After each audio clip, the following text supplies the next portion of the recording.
The Midday 180 with Jonathan Hutton, Chad Withrow, and Paul Kuharski. Midday 180 queued up by Edley's Barbecue on 104.5 The Zone. Always great when we have the chance during football season to chat with the Titans legend, number 27, Eddie George. And it's always great during the off season to see his face. He's back with us today for the remainder of the hour. We're going to talk sports and non-sports issues for sure. But, Eddie, first and foremost, great to see you. How are you? Great to see you. It feels like I haven't seen you guys in, 10 years, it feels like? No. Or I haven't been downtown at all. I haven't done anything other than working out in my garage and going to the golf course occasionally. And that's it, man. Just enjoying life. Glad to be alive. I mean, this has been challenging time for a lot of people, jobs and health and so forth. But it's also been a great opportunity to stay grounded, be with family members. My grandmother came up from Atlanta this week, who's 91. She had a birthday about a couple months ago, so I could spend time with her, spending time with my son, making sure that he's doing his work and he's turning in quality homework. No excuses. So it's been a very productive period as well. So it's been good, man. How is your father doing? He had some underlying health issues and then had coronavirus, but it's good news. Great news. About 4 weeks ago, was diagnosed with it. He's living in an assisted healthcare facility just outside of Philadelphia. And I guess someone from the inside or somebody from the outside brought it in, obviously. He was quarantined for a while, kept close contact with my uncle who's watching over him pretty much. And, I just didn't know what to think of it because I know he's struggling with a lot of different health issues at this point. And I was praying that he would come through strong. But 2 weeks later, after the news, he was asking for a cheeseburger with fried quarter pounder with bacon. So I said, okay, he's feeling pretty good now, and he's doing much better. He's out of the quarantine situation, and now he's getting ready to celebrate his 70th birthday this coming up Friday. So excited about that. That's awesome. I was following this. You and I we chatted briefly about it, but there were times where I would think about it and I would Google just to see what the latest news was because I wanted to check on that. And I appreciate it. And it had to be I read where your father doesn't have a phone or you couldn't contact him. How do you keep up with all the news?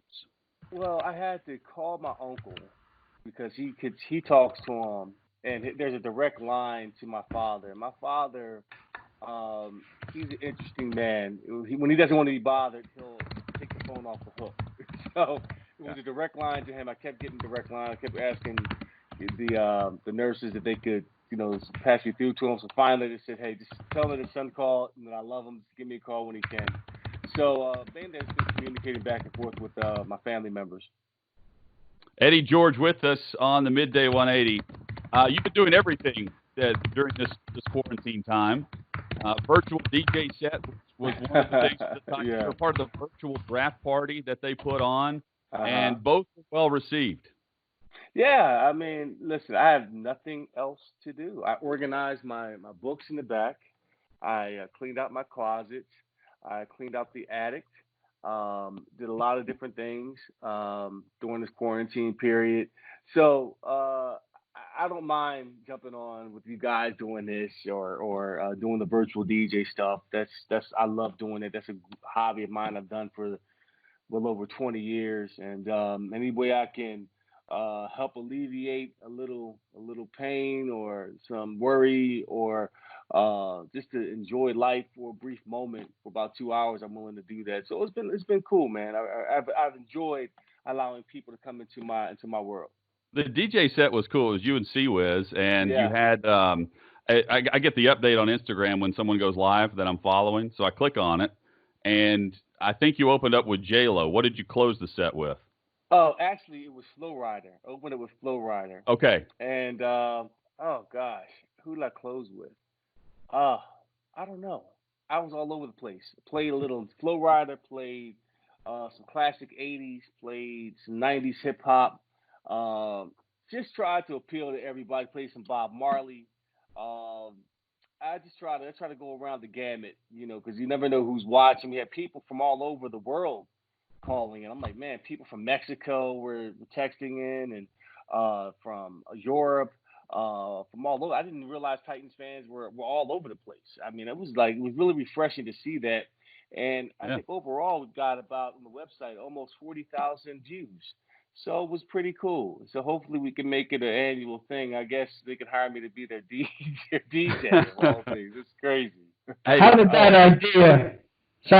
idea all come together, and how long did it take from idea to execution? It all came from the Titans organization. Robbie gave me a call. He said, hey, we're having this idea. We want to do something for our fans. We want to do something for the PSL holders. Maybe you can do a DJ set. And I said, well, I go downstairs almost every night, play music. Why not? Just let me find the right equipment and so forth. So it was real easy, Paul.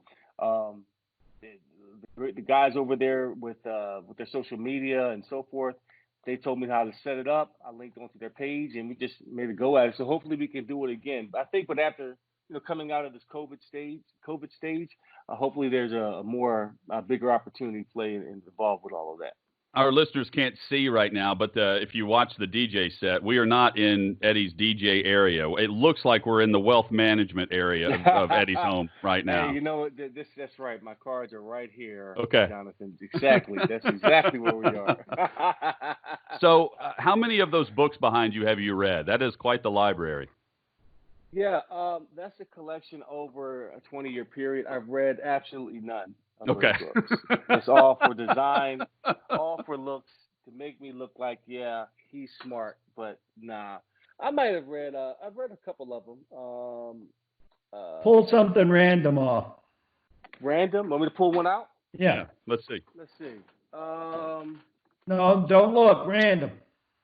Just random. Okay. He's standing to randomly choose one. What do you have? This is for Paul, Richard III. This totally fits you. And no fear. I can't read the rest of it. Read the whole. No fear, Shakespeare, Richard III. Yes, random.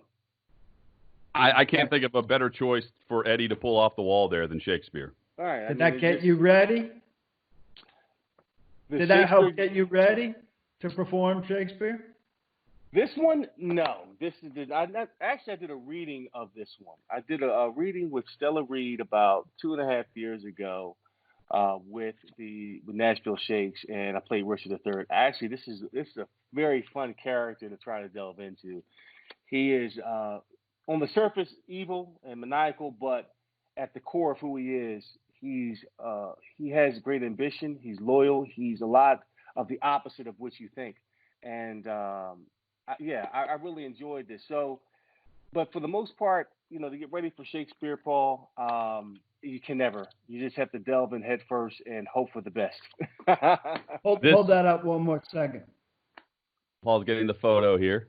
Getting the photo. Thanks. This segment is an example of how the rest of the hour will go, all over the place. We're going to talk Titans draft. We'll get Eddie's take on that. His guy, J.K. Dobbins, is now with the Baltimore Ravens. We need his thoughts with the Buckeye going to Baltimore. Some conflict of interest there for Eddie for sure. And Christian McCaffrey's deal that reset the running back market. Eddie has been bullish on Derrick Henry getting the massive contract. We will discuss that this hour and much more. Eddie George with us on the Midday 180. We're queued up by Edley's Barbecue on 104.5 The Zone. Midday 180, queued up by Edley's Barbecue online, edleysbbq.com. With Paul Kuharsky, I'm Jonathan Hutton. Eddie George with us. And during the break, I don't know, maybe Paul will give us permission to post this, maybe not. But he was praised for unloading the dishwasher at home this morning. A tremendous honor to see Teresa Kuharsky give that praise to her husband. Hey, Paul, and your Paul, thoughts? by the looks of it, it looks like you might get a little bit more, Yeah, So let's not get carried away. You might get a little bit more, Paulie. You have Paul and Teresa unloading the dishwasher. Meanwhile, Eddie and Taj have been doing like financial planning videos and services online during this quarantine. And based on the promotional aspect and just how it looks, it looks like a very well-run deal. Like is it every Saturday or Sunday that you've been doing this? Well, we've been doing it every Saturday. Okay. It's through Essence Magazine and Chase Bank. Myself, my wife, and I, and maybe 2 or 3 other couples. We talk about love and money. When do we first start talking about finances in our relationship? How does that play a role now? I just say, hey, I go out, I make the money, and I give it to my wife, and everything that she wants to do, I try to reason with her, ration with her, and say, okay, if you want to get this purse, we can get it, but this is our long-term goals. But we give the sites our story on how we grew up, how we view finance, how we view money, and how we communicate with one another in terms of that. Because every household is different. Everybody grew up differently in terms of money. I don't know, Jonathan, I don't know how you grew up. Have your parents ever talked to you about a bank account, a checking account, how to save, taxes, and all of that? Well, that didn't necessarily happen for me growing up. This is stuff that I had to learn later on in my life when I got money. So big money and just different vehicles in terms of understanding the principles of compounding interest and looking at tax advantage products and all of that stuff. So I really had to embrace that in order to say, okay, to have generational wealth, these are the areas I need to focus on. And that's what we've been able to do. So we want to share that with other young couples. My dad is a CPA. He has a CPA, and he was a financial aid director for years before he retired. But it still doesn't mean I understand it, right? Like you have the ability it's Chinese, and it is for me. It is no disrespect, but it's very difficult to get the terminology down and to match it, to see it, and you just have to breathe in it, live in it, constantly read financial books and listen to different podcasts, look at the current trends. I try to get a book from Warren Buffett's list every year, The Intelligent Investor, somewhere around here. That's one of my favorite books. And that's a book this thick that you have to constantly go back and read time and time again, because you never get it on the first go around until you really start to look at it and try to figure out what works best for you. Eddie George 2727 on Instagram if you're looking for more on that. Segue here, speaking of investing. The Titans, you say, should invest fully in Derrick Henry based on the contract that Christian McCaffrey received. Now, when we reviewed that on the show, a month ago now, whatever it was, we said, yeah, that's resetting the running back market, but Christian McCaffrey offers more than Derrick Henry based on the way they use him. Now, give your rebuttal as to why Derrick Henry should get Christian McCaffrey money. Well, Christian McCaffrey is an exceptional running back. I said this a few weeks ago. He is like the Swiss Army knife of running backs, able to do so much for you. But for Derrick, he's the heart and soul of the Titans offense. Without him, they don't make that run. They don't come close to it. Because of his running ability in between the tackles, and you don't necessarily have to have 500 yards receiving, 1,000 yards receiving, and another 1,000 yards rushing to be successful. When you look at Christian McCaffrey, how did that equate to their wins and losses? I know a lot of factors go into it in terms of defense and all of this, but Derrick, with this team on the brink of winning. We're playing for a Super Bowl. So you look at his total production and the fact that he's still young, doesn't have a lot of tread on the tire. He's just about to hit his stride in terms of his peak. Why not pay him that money in terms of that? I mean, from an organization standpoint, of course, you want to get him for as cheap as possible. But for what he means to the team and the heart and soul of the team and the success, the wins and losses of the team, you can't rebuke that. So, and to me, that's what the game is all about. It's about, are you winning along with your production? Because if you're just a guy out there putting up stats and it's not leading to wins, then what is it all for? So that's just my personal perspective on it. Paul, he's pointing to the win value. Well, I mean, you, like he said, you can't dispute it. But and I don't disagree with the tread on the tires. I just think I wouldn't be surprised if their philosophy is get this year out of him with the tag, get next year out of him with the tag, and then you'll be at about the lifespan where things generally start to tail off for a big-time running back. Also, this year you see what you get with Darrington Evans, and you kind of gauge where things are heading. I don't have a problem with like a 3 or 4 year deal that's keyed around those franchise tag numbers, where he gets more of that in his pocket right now as an upfront bonus, as insurance against an injury. Where you don't have to tiptoe around that. That, to me, is the hardest thing, and I'm totally sympathetic on that front, that he's only got 1 year, $22 million of insurance against if something bad happens. And that would be hanging over my head if I were Derrick Henry, and I'd be very uncomfortable with that. Well, yeah, I mean, no matter how you structure, I think they're going to wrap it around the franchise tag numbers. I think you got to be careful of making the player disgruntled, given the fact, again, where's their commitment to Derrick? I know the markets are different in quarterbacks, corners, and defensive tackles. They just gave Tannehill a big deal, and granted, he played well, but he does not have that same success without the emergence in the running and the leadership and the dominance of Derrick Henry.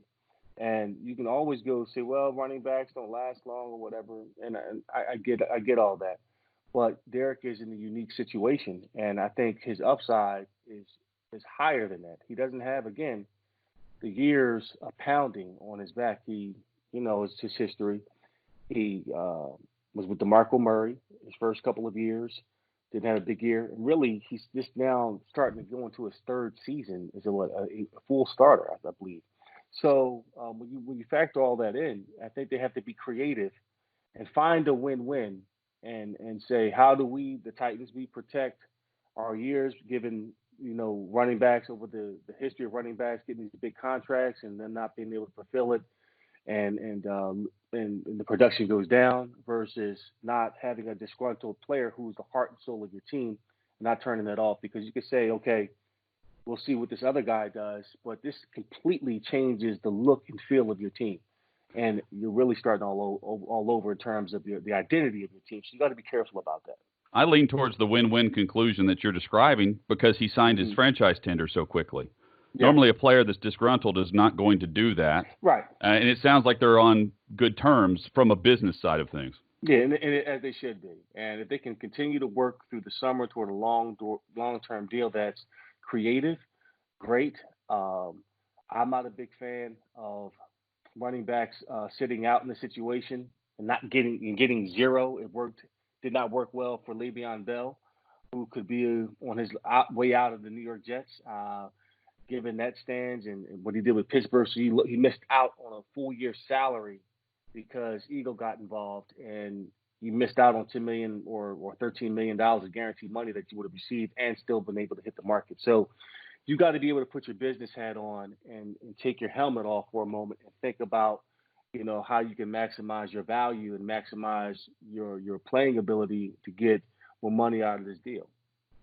Eddie George with us. Coming up, we'll discuss the Titans draft, J.K. Dobbins to the Ravens, and we'll get to a broad discussion on sports returning across the country. We'll get Eddie's thoughts. Midday 180, we're queued up by Edley's Barbecue on 104.5 The Zone. Eddie George with us.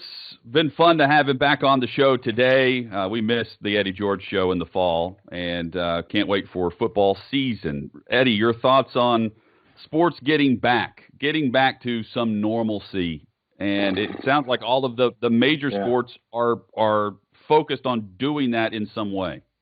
Yeah, I mean, we're seeing it across the board with golf. The golf schedule came out. Baseball looks like it may be coming back. Basketball, we don't know. Football. it's been tough without sports. I'm tired of watching the old games, baseball games, World Series. But I tell you what's been entertaining to watch though has been that the Last Dance series on ESPN. Michael Jordan and the Bulls still command everybody's attention the way they did in the 90s. I mean, it was like a watch party at our house. We would stop everything to watch 2 hours of that, and they did not disappoint. So that was very entertaining. But I think overall, sports is much needed. I think we got to get back to it, just for the morale of everybody else, just to get back to some sense of normalcy. And if it's safe to go to be outdoors and to be around people and to have social distancing and so forth, I think we should definitely get back to it as soon as possible. Yeah, I agree, and hopefully we're headed down that path. The news came out last night or today about Nashville looking to host, or they would welcome the idea of hosting NHL as a neutral site city, which is a great sign for the state of Tennessee and Davidson County with all of that. So hopefully we're headed down that path. Well, J.K. Dobbins, who we discussed at length on the show in the fall whenever we would talk college football and running backs go into the draft. Whenever you saw he was selected by Baltimore, I thought about, well, here is the next layer of that offense to pair with Mark Ingram and Lamar Jackson. But as a fellow Buckeye and someone who also hates the Ravens, what did you think?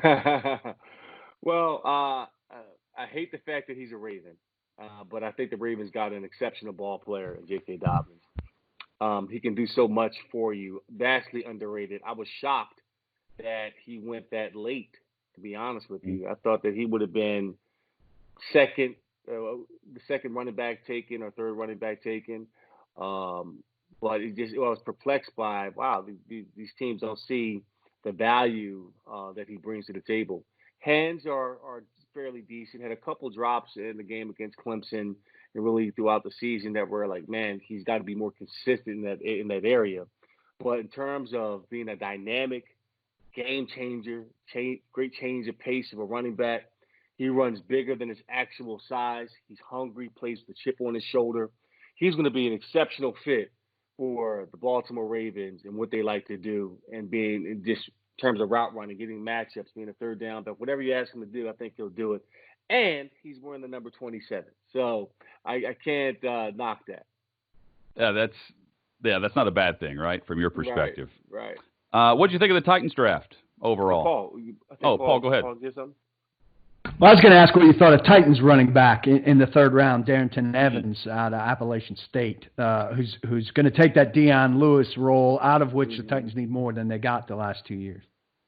Well, honestly, I haven't seen a lot of tape on him. I haven't seen a lot of Appalachian State last year. Don't really know that much other than that he's considered a game breaker, a great change of pace guy for Derrick. I think I was looking at more of a guy that kind of fits Derrick, but I guess they can use another guy on their roster right now for that role to come in and hit between the tackles if need be.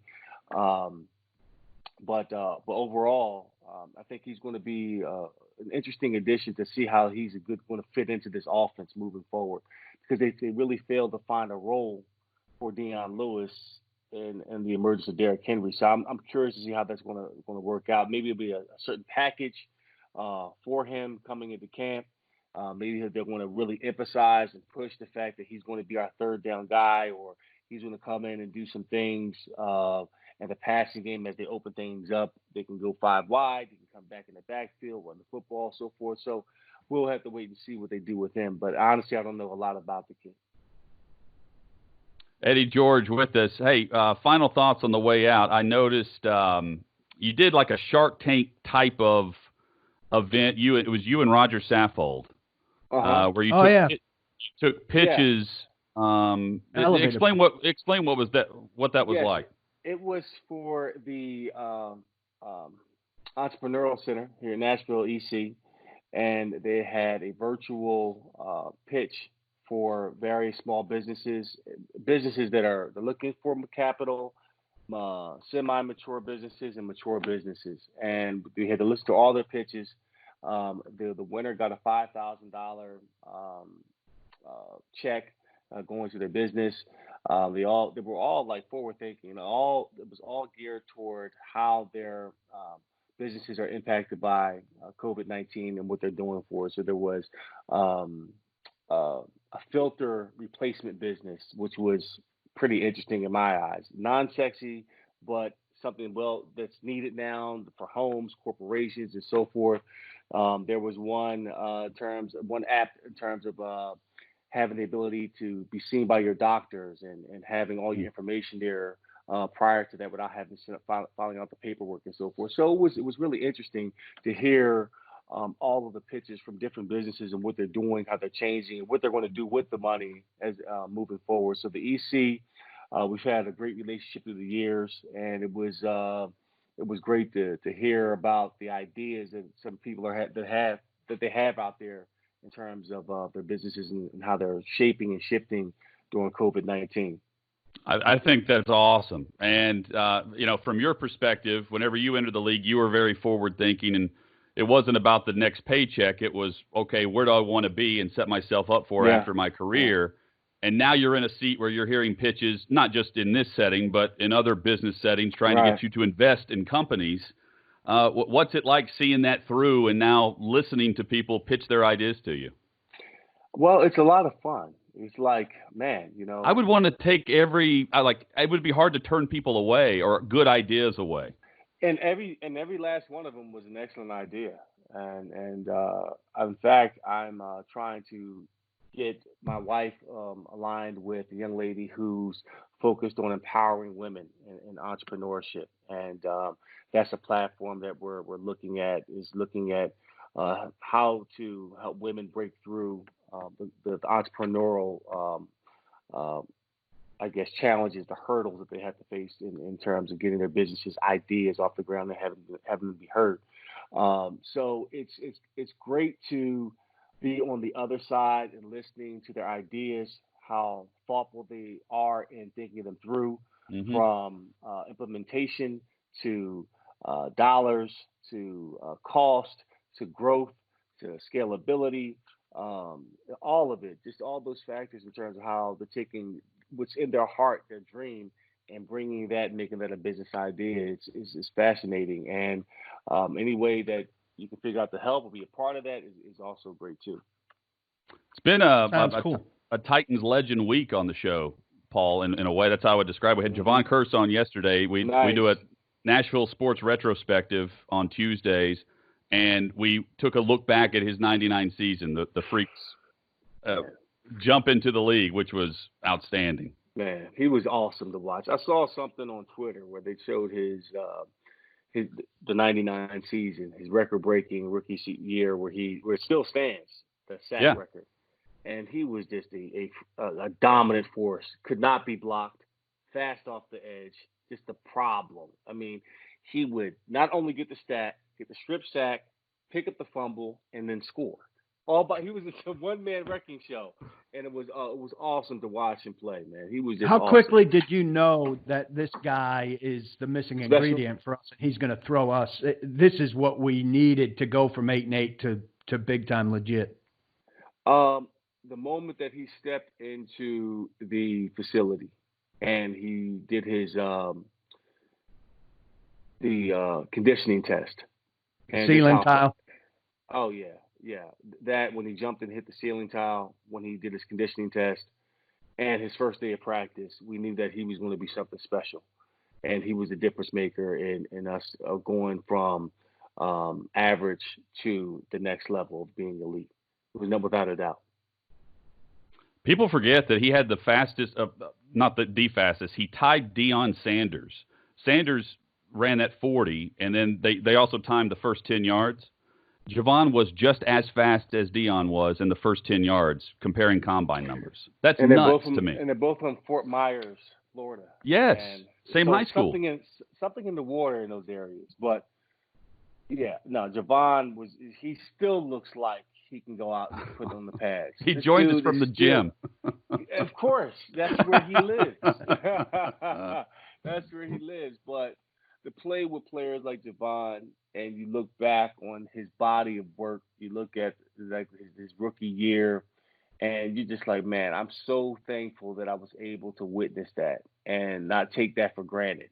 Because that team, the guys on that team, I mean, it was just a special group of guys, athletic, talented, hungry, disciplined, focused. I mean, it was a special era that I'm proud to be a part of. And Javon, man, I used to shake my head. Me and Samari would just laugh because he would do things that just seemed normal.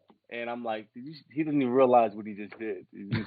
He's doing it against grown men, taking them by the throat, picking them up, putting them down, picking up the ball with one hand and scoring. It comes back to the sideline like it's nothing. Like it's crazy. It was crazy. Eddie George has been our guest. Always great to catch up with you, man. And yes, sir. Hopefully we can hang out soon in person. That's the goal. Absolutely. Well, you guys take care and wash your hands. Yeah. So glad about your dad. Yeah, it's great news. Thank you. I appreciate that. Thank you. The Midday 180. Weekdays from 10 to 2 on 104.5 The Zone.